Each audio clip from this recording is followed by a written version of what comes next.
这回我要拿生了儿子，长大了不能像你这样。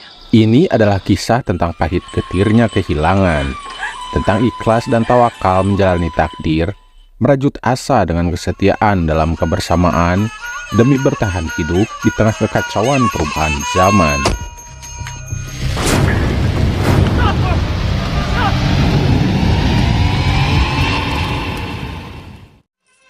Berlatar belakang tahun 1940-an, seorang pria yang kecanduan judi ini bernama Fugui. Sebagai anak tunggal dari seorang tuan tanah, seakan tak ada yang bisa menghentikan hobinya. Bahkan oleh lawan mainnya yakni Long Er, seperti sengaja dibiarkan terus berhutang untuk menutupi kekalahannya. Sebenarnya ia punya bakat melawak, diketahui ketika Fugui iseng bermain opera wayang Cina yang siapa sangka justru itu yang akan menyelamatkan hidupnya di kemudian hari.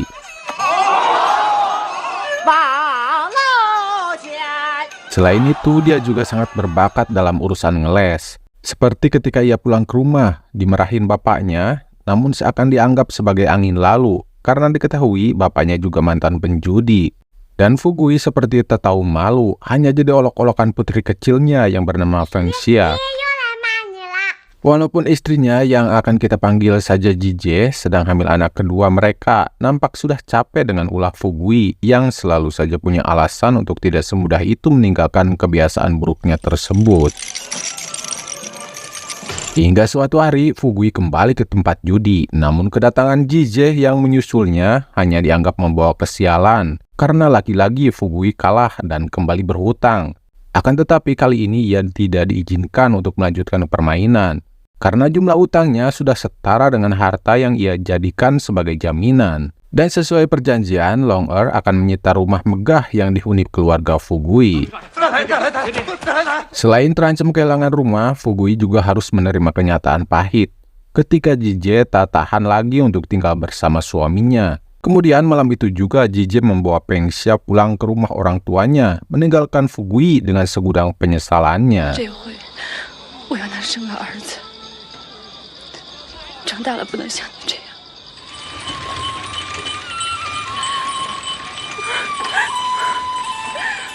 Walaupun ayah Fugui awalnya seperti sadar akan pepatah, buah jatuh takkan jauh dari pohonnya. Namun setelah dengan resmi menyerahkan rumahnya kepada Long Er, akhirnya emosinya pun tak terbendung lagi. Hingga pria tua itu mengalami serangan jantung dan naas nyawanya tak terselamatkan.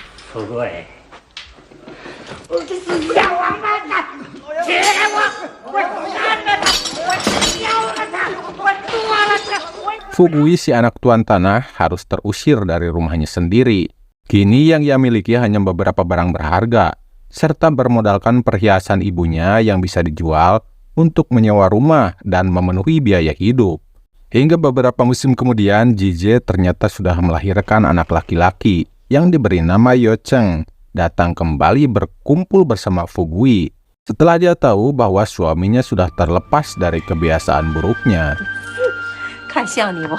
Meskipun kini mereka tinggal di rumah sempit dan kesulitan ekonomi, apalagi ibu Fugui sakit-sakitan, namun tidak jadi masalah bagi wanita itu, karena yang Jije inginkan hanyalah bisa hidup damai bersama, menghadapi masa depan tanpa terus menyesali masa lalu. Keesokan harinya, Fugui yang punya rencana membuka toko mendatangi Long Er untuk meminjam duit buat modal usaha, namun pria itu tidak memberinya uang, melainkan mewariskan wayang. Mengingat Fugui berbakat dalam bermain opera, sehingga diharapkan bisa jadi sumber mata pencariannya dengan memimpin grup opera wayang. Dan benar saja bersama rekannya yakni Chun Seng, akhirnya Fugui ngamen ke sana kemari. Walaupun penghasilannya tidak besar, hanya cukup untuk memenuhi kebutuhan hidup serta biaya berobat ibunya, namun setidaknya dia bukan lagi pengangguran yang hanya jadi beban keluarga. Hingga di suatu malam, pertunjukan opera tiba-tiba dihentikan oleh sekelompok tentara yang ternyata saat itu tahun 1949, perang sipil telah meletus, dan selanjutnya Fugui juga Chun Seng direkrut oleh Angkatan Bersenjata Republik Tiongkok Kuomintang yang baru saja dibukul mundur karena mengalami kekalahan melawan Tentara Merah Komunis pimpinan Mao Zedong yang kini mulai menguasai Cina. Punah sudah harapan Fugui untuk bisa bebas pulang bertemu dengan keluarganya yang entah bagaimana kini nasibnya. Karena menurut salah seorang prajurit baik hati bernama Lo Chuan yang juga terpaksa bergabung, saat ini bukanlah pilihan tepat untuk melarikan diri sebab kedua belah pihak tentara berada di mana-mana. Jika kekeh nekat kabur pun pilihannya cuma dua, ditembak nasionalis atau ditangkap tentara merah.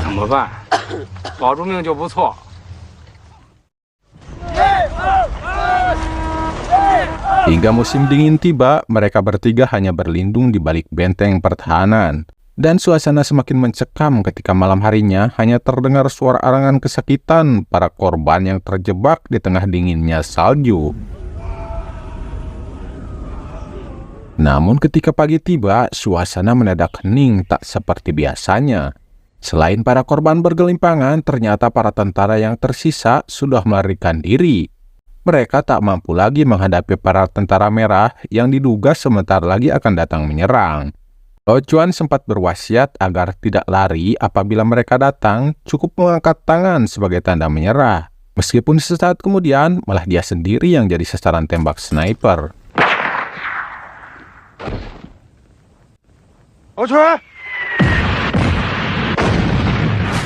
Dan benar saja, ribuan prajurit komunis seketika menyerbu lokasi itu.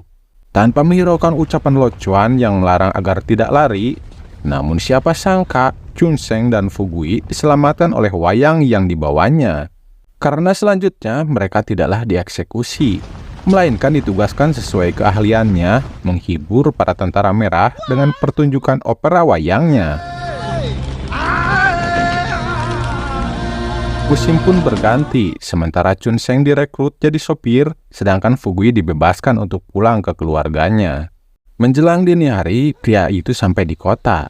Di tengah keheningan malam saat orang lain terlelap dalam tidurnya, dia mendapati putrinya yakni Feng Xia sedang memungut uang yang dihasilkan dari jualan air minum bersama ibunya. Saat itulah diketahui bahwa Feng Xia tidak bisa bicara dan mengalami gangguan pendengaran sejak suatu hari bocah malang itu mengalami demam tinggi.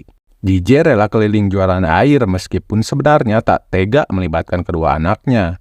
Namun semua itu terpaksa ia lakukan untuk bisa bertahan hidup.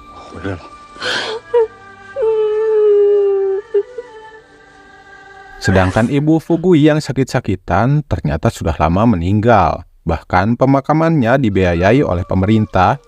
Begitu juga pekerjaan Jije yang ia dapat dari kebaikan aparat setempat di bawah aturan rezim baru.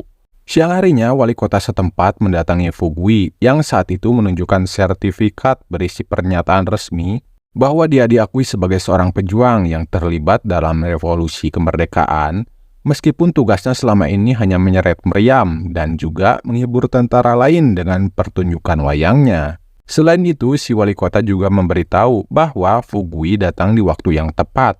Karena hari itu, dia bisa menyaksikan para algojo rejim baru yang akan memberikan hukuman mati bagi Long Er yang dianggap sebagai pembangkang kontra revolusi. Setelah sebelumnya dia berani melawan, memukuli petugas, dan memilih untuk membakar rumahnya ketika pemerintah hendak meminta bagian dari harta yang ia miliki, termasuk rumah megah yang dulu milik keluarga Fugui.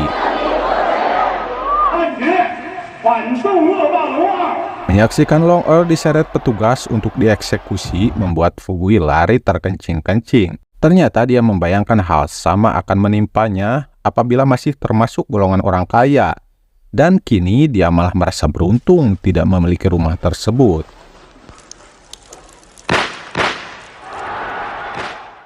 Beberapa tahun kemudian, rejim Mao Zedong yang membutuhkan lebih banyak pasukan besi membuat sebuah aturan yang mengharuskan tiap rumah menyumbang peralatan besinya untuk dilebur menjadi peralatan tempur. Mulai saat itu, untuk sementara waktu, warga tak perlu memikirkan bagaimana cara memasak di rumah, karena makanan akan mereka dapatkan di kantin yang sudah dipersiapkan oleh komunis. Feng Xia dan Yo Cheng sudah tumbuh besar, sedangkan Fugui akan terus memainkan pertunjukan wayangnya untuk menyemangati para prajurit.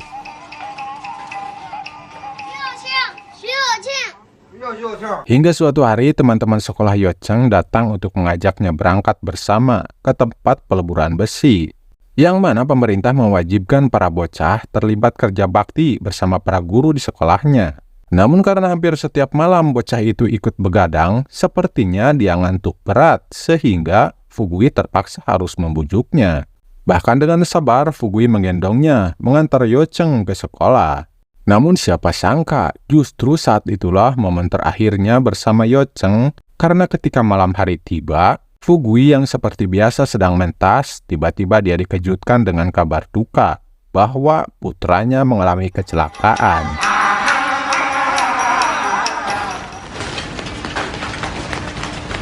Setelah diketahui, mobil yang dikendarai oleh kepala distrik menabrak tembok dinding sekolah, hingga roboh menimpa tubuh Yocheng yang sedang tidur pulas di balik tembok tersebut. Dan naas, nyawa bocah malang itu tak terselamatkan.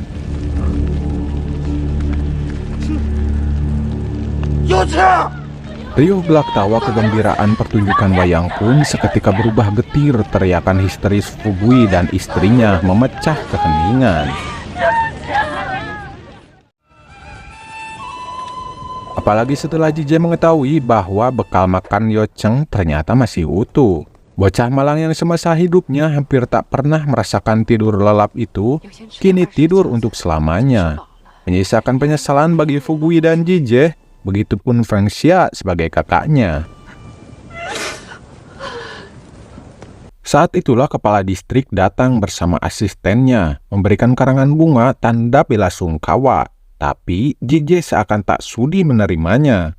Dan tak disangka, ternyata kepala distrik itu adalah Chun Sheng, rekan Fugui dahulu yang terlihat begitu menyesal dengan apa yang telah terjadi. Walaupun Chun Sheng memberikan uang sekalipun, namun sepertinya tak semudah membalikan telapak tangan untuk bisa mendapatkan maaf dari orang tua yang sangat terpukul dengan kematian putranya tersebut. Meski semua tahu bahwa itu sebuah kecelakaan, dia hanya bisa pasrah ketika Jije memanggilnya pembunuh yang kini dianggap berhutang nyawa kepada keluarganya. 10 tahun kemudian, revolusi kini bergeser ke arah kebudayaan, yang mana rejim baru mulai berupaya memusnahkan segala macam yang berbau masa lalu. Begitupun dengan grup opera Fugui, kini dilarang tampil, bahkan wayangnya pun diperintahkan untuk dibakar oleh Pak Wali Kota. Selain itu, kedatangannya ke sana ternyata selaku Ma Comblang yang punya ide menjodohkan Feng Xia yang kini telah tumbuh dewasa. Meskipun awalnya Fugui dan Jije sadar bahwa akan sulit bagi putrinya mendapatkan jodoh, mengingat kondisinya yang memiliki kekurangan. Namun setelah mendengar bahwa pria yang akan diperkenalkannya juga sama memiliki kekurangan, yakni kakinya pincang karena kecelakaan, akhirnya mereka sepakat untuk mempertemukan kedua sejoli tersebut. Singkat cerita, Pak Wali Kota telah kembali dengan seorang pemuda bernama Wan Ershi, pemimpin tentara merah yang bekerja di pabrik swasta. Meskipun benar sebelah kakinya cacat, namun Wan Ershi kelihatannya bukan orang jahat. Terbukti ketika ia datang membawa oleh-oleh meskipun tidak disambut ramah oleh Feng Xia yang nampak malu-malu.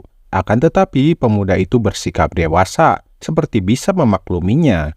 Padahal setelah pemuda itu pergi, diam-diam Feng Xia sepertinya menyukai pemberian dari Wan Ershi, yang tentunya dianggap hal positif oleh kedua orang tuanya. Hingga suatu hari, Fugui dan Jije sedang belanja kain di pasar. Dia dikejutkan oleh seorang tetangganya yang membawa kabar bahwa sekelompok tentara merah telah mendatangi dan mengobrak-ngabrik rumah Fugui. Entah apa tujuannya, yang jelas mereka dipimpin oleh seorang pria pincang. Seketika pasangan suami istri itu dibuat panik, segera bergegas pulang. Karena dalam benaknya sudah bisa menduga bahwa pria pincang itu adalah Wan Ershi, yang mereka pikir sakit hati karena sikap Feng Xia tempo hari.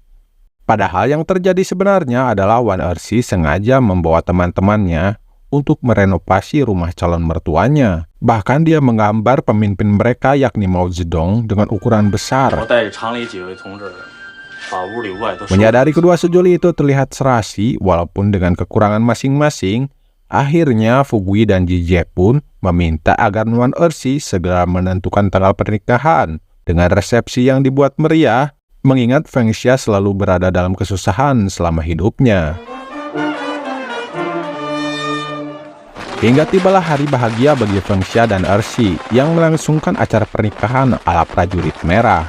Tidak mewah namun meriah, meskipun segala sesuatunya selalu dilatar belakangi nuansa politik sebagai wujud penghormatan terhadap pemimpin tertinggi mereka. Namun setelah acara selesai, Chun Sheng kembali muncul. Meski kedatangannya dengan itikat baik, ternyata belum juga bisa diterima oleh Jije yang masih menyimpan rasa dendam dan kekecewaan, berbeda dengan Fugui yang terlihat sudah belajar mengikhlaskan apa yang telah terjadi di masa lalu. Akan tetapi satu hal yang tak disadari Fugui, sejak awal kedatangannya, Chun Sheng seperti tidak ingin terlihat oleh orang lain. Bahkan buru-buru berpamitan, entah rahasia apa yang sebenarnya disembunyikan pria itu. Hingga beberapa bulan kemudian barulah terungkap ketika Wan Ersi dan Feng Xia kembali berkunjung. Selain membawa kabar bahagia tentang kehamilan Feng Xia, saat itu pula Ersi memperingatkan ayah mertuanya agar tidak berhubungan lagi dengan Chun Sheng yang kini dituduh kontra revolusi dan sebentar lagi akan diadili secara terbuka. Meski telah mengetahui kabar tersebut, Fugui malah merasa tak tega apabila harus menjauhi kawan lamanya itu.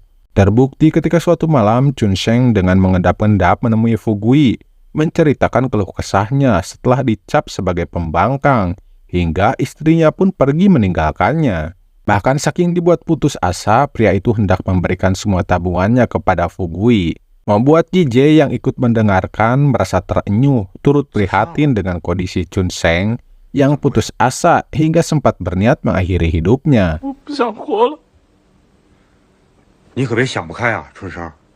Namun sepertinya nasib malang dipitnah sebagai pembangkang tak hanya dialami Chun Sheng, begitu juga dengan Pak Wali Kota yang kini telah dipecat dari jabatannya. Meski dia sendiri bingung di mana letak kesalahannya, apalagi Fugui yang mengenal betul sosok wali kota baik hati tersebut. Diketahui ketika Fugui dan Jije mampir dulu ke rumah pria itu untuk mengajaknya pergi bersama ke rumah sakit bersalin menemani Feng Xia yang sebentar lagi diperkirakan akan segera melahirkan. Feng Xia,别紧张. Sesampainya di rumah sakit, ketika Jije yang sudah berpengalaman melahirkan kemudian memberikan arahan kepada putrinya. Namun karena Feng Xia rada-rada budak dikit, Jije pun berbicara kenceng seperti kebiasaannya di rumah. Saat itulah dia dikejutkan dengan kedatangan perawat muda yang menegurnya. Disinilah diketahui bahwa ternyata tidak ada satupun dokter senior di rumah sakit itu. Setelah sebelumnya komunis menguasai rumah sakit dan para dokter senior pun dijebloskan ke penjara karena lagi-lagi dianggap sebagai pembangkang kontra revolusi. Dari sinilah disimpulkan bahwa pemerintah komunis saat itu akan menganggap pembangkang siapapun yang terlihat menonjol, berpendidikan, apalagi berpikiran kritis, termasuk para dokter ahli tersebut. Kini yang menggantikan peran mereka di sana adalah para perawat muda, dan dengan santainya perawat itu meyakinkan Ersi agar tidak perlu khawatir. Meskipun demikian, tetap saja Fugui sebagai orang tua merasa was-was. Maka ia pun memohon kepada menantunya agar berupaya membebaskan sementara salah satu dari dokter senior yang ditahan tersebut. Singkat cerita, seorang dokter senior berhasil dibawa Ersi dan rekan-rekannya dari tahanan. Meski kondisi dokter itu sendiri pun terlihat memprihatinkan, seperti lemah tak berdaya. Dan setelah diselidiki oleh Fugui, diketahui bahwa dokter itu sudah beberapa hari tidak dikasih makan. Berharap bisa memulihkan kondisinya, Fugui pun berinisiatif membelikannya 7 buah roti. Sesaat kemudian mereka dikejutkan dengan suara tangisan bayi yang diketahui berjenis kelamin laki-laki sudah lahir ke dunia dengan sehat.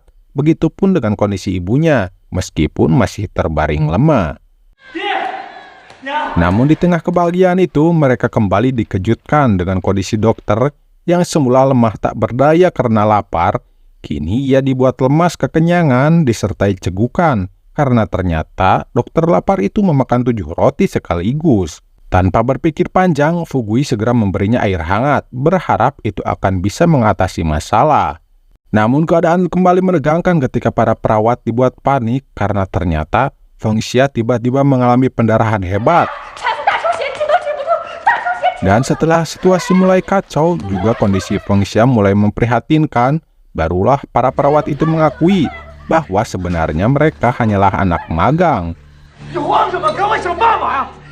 Dan tentunya harapan terakhir kini hanyalah kepada dokter ahli, yang parahnya, jangankan untuk dimintai bantuan, dia sendiri pun semakin parah kesulitan bernafas setelah dikasih air minum tadi. Situasi semakin kacau tak terkendali, begitupun kondisi Feng Xia semakin memprihatinkan, hingga akhirnya dia menghembuskan nafas terakhirnya.